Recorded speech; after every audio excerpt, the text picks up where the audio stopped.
শ্রীগুরু সংঘ কেন্দ্রীয় আশ্রম কাউখালী শ্রীগুরু মনোমুখ এবং অনেক সুন্দর অসাধারণ যাতে এখানে কথাই শেয়ার করলাম। তো মেলার ভিতরে ফার্স্টে করলাম সেটা রুদ্রাক্ষ এবং সেইগুলো দেখতে মূর্তি এবং পানের দোকান দেয় আছে আপনার ভাগ্যে। নমস্কার গাইস, সবাই কেমন আছেন? আশা করি সবাই ভালো আছেন। হ্যাঁ, আমিও ভালো আছি। সবাইকে জানাচ্ছি শান্ত কুমার এবং শান্ত অফিসিয়ালের পক্ষ থেকে অনেক অনেক শুভেচ্ছা ও অভিনন্দন। তো আজকের যাচ্ছি আমরা কাউখালীর উদ্দেশ্যে, সবাইকে দেখানোর চেষ্টা করব আমরা কাউখালী যে কি কি উপভোগ করি। তো সবাই ভিডিওটি দেখতে থাকুন এবং কেমন হয় কমেন্ট বক্সে জানাবেন। ধন্যবাদ সকলকে। বরাবরই আমরা শ্রীগুরু সংঘ কেন্দ্রীয় আশ্রম কাউখালী পিরিজপুর আমরা পৌঁছে গেলাম। পৌঁছে প্রথম গেট থেকে আমরা ভিতরে ঢোকার চেষ্টা করলাম। আমরা গেছিলাম দ্বিতীয় দিন। তো দ্বিতীয় দিনেও অনেক মানুষের আগমন ছিল এবং অনেক মানুষের ভিড় ছিল। মানুষের ভিড় থেকে আমি এবং দাদা যাইতে এসেছি। আপনারা দেখতে পারতেছেন কাউখালী শ্রীগুরু সংঘ কেন্দ্রীয় আশ্রমে বহু দূর দূরান্ত থেকে অনেক ভক্তরা আসে এবং কীর্তন শ্রবণ করে। এখানের পরিবেশনাটাই হয় অন্যরকম। হয়তো যারা ওই জায়গায় গিয়েছিলেন, যাদের কপালে ছিল, তারা হয়তো ব্যাপারটা দেখছেন এবং উপভোগ করছেন। আমার মতন যারা ছিলেন, এখানে ম্যানেজমেন্ট করে ভক্তদের মনোমুখ এবং বহু দূর দূরান্ত থেকে নামী শিল্পী দ্বারা এই অনুষ্ঠান গান পরিবেশনা করা হয় এবং এখানে খাবারের ম্যানেজমেন্ট অনেক সুন্দর, অসাধারণ বলা যায়। ভক্তরা যাতে কষ্ট না পায় এবং ভক্তরা যাতে এখানে সবাই ভালো সুব্যবস্থা পায়, তার জন্য এখানে অনেক অনেক ভালো ব্যবস্থা এবং অনেক সুন্দর পরিবেশনা করে তারা। তো আপনাদের কাছে অনেক কথাই শেয়ার করলাম। তো কথা বলতে বলতে চলে গেলাম মন্দিরের ভিতর। তো মন্দিরের ভিতর ঢোকার আগে আমি রাধাকৃষ্ণর দর্শন করলাম। সেখান থেকে আমি মন্দিরের সামনে গেলাম। সেখান থেকে আমি আর আমার একটা ফ্রেন্ড আমরা চলে গেলাম মেলার ভিতরে। তো মেলার ভিতরে ফার্স্টে উপরে একটা স্থান ছিল, সেই স্থানে আমরা উঠলাম। ওঠার পরে উপর থেকে নিচের ভিউটা কালেক্ট করলাম। সেখান থেকে দেখতে পারতেছেন যে মেলার ভিতরে অনেক দোকানের ভিড় হয়েছে এবং মানুষের আমদানি, প্রচুর মানুষ হয়েছে। এরপরে আমি আর আমার ফ্রেন্ড নৌকায় উঠলাম।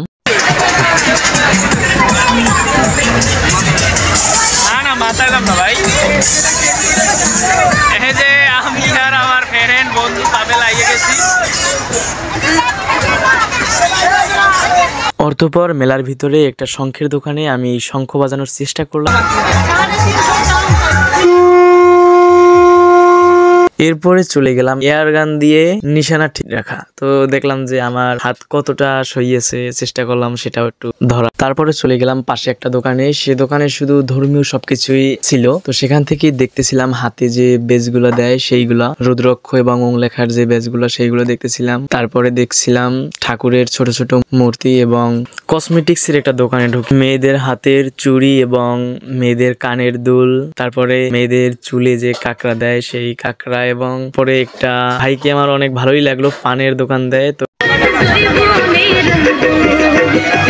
অনেক দিন হইল খাই না তো শালি, অনেক দিন হইল। এরপরে দেখলাম একটা ভাই হাওয়াই মিঠা তৈরি করে, সেটা দেখলাম এবং ঘুরে দেখতেছিলাম। একটা ডলের দোকানে দেখতেছিলাম। তারপরে ফুলের দোকানে ফুল সাজানো অনেক সুন্দর লাগে। তারপরে অনেক রকমের আচার বানিয়ে সাজিয়ে রাখা হয়েছে, মানুষের ভালো লাগবে এবং খাবে। তারপরে খাবার অনেক রকমের বানিয়ে তারা মানুষের মাঝে পরিবেশনা করছে, ভালো লাগবে এবং খাবে। তারপরে আমরা চলে গেলাম নাম কীর্তন শ্রবণ করতে।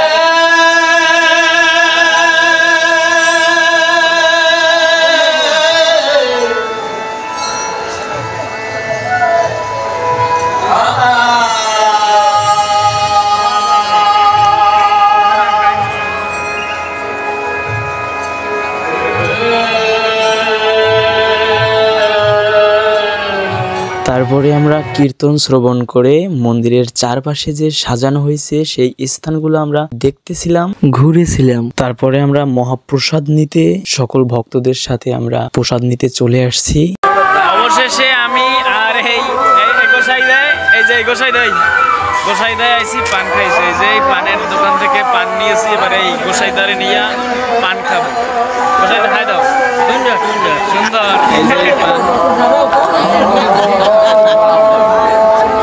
তারপরে আমরা দেখতেছিলাম অনেক ভাইয়েরা অনেক সুন্দর সুন্দর ডিজাইনের ট্যাটু আঁকতেছে, তো সেইগুলো আমরা দেখতেছিলাম। এরপরে মন্দিরের পাশে যে সুন্দর করে লাইটিং করেছে এবং পুকুরের ভিতর ঝর্ণার সিস্টেম করছে, সেগুলো নিচ থেকে দেখছিলাম। তারপরে আমরা উপরে চলে গেছি, উপর থেকে দেখছিলাম। তারপরে সুন্দর করে একটা বড় তুলসী গাছের টব বানানো হয়েছে, আমার কাছে অনেক সুন্দরই লাগলো, সেটা দেখতেছিলাম। এরপর দেখছিলাম টিয়া পাখি খাঁচার ভিতরে এবং কিছু কাঠ সাজানো, সেই কাঠে লেখা আছে আপনার ভাগ্যে কি আছে। তো সেইখানে দুইটা ভাই আসলো, তারা টাকা দিয়ে দেখলো যে তাদের ভাগ্যে কি লেখা আছে, তো সেইটা দেখলাম। এরপরে আমি আর একটা দাদা আসরের ভিতর বসে কীর্তন শুনছিলাম। তবে আসরের ভিতর বসে কীর্তন শোনা আসলে অনেক ভালো লাগে এবং শুনতেও অসাধারণ লাগে। হয়তো আপনারা শ্রীগুরু সংঘ কাউখালী এবছর কীর্তনে অনেকেই যাবেন আশা করছেন, হয়তো অনেকের আশা পূরণ করছেন এবং অনেকের আশা পূরণ হয় নাই। তো যারা যারা এবছর কোনো কারণবশত এবং কাজ যারা যেতে পারেন না, আশা করি তারা সামনের বছর আবার যাবেন। আর সময় স্বল্পতার কারণে ভিডিওটা এখানেই সমাপ্ত করলাম। তো গাইস, তো এখন আমরা বাড়ির উদ্দেশ্যে রওনা দিব। এই কিছু বাজার করলাম, ঠাকুরের পিকচার কিনলাম বাসার জন্য, আর টুকটাক কিছু খাবারও নিলাম। তো এখন বরাবর 4টা বাজে, এখন আমরা রওনা হবো বাড়ির উদ্দেশ্যে রওনা হবো আমি আর দাদা। তো সবাই ভালো থাকবেন, সুস্থ থাকবেন, এখানেই রাখলাম, বেশি বড় করলাম না।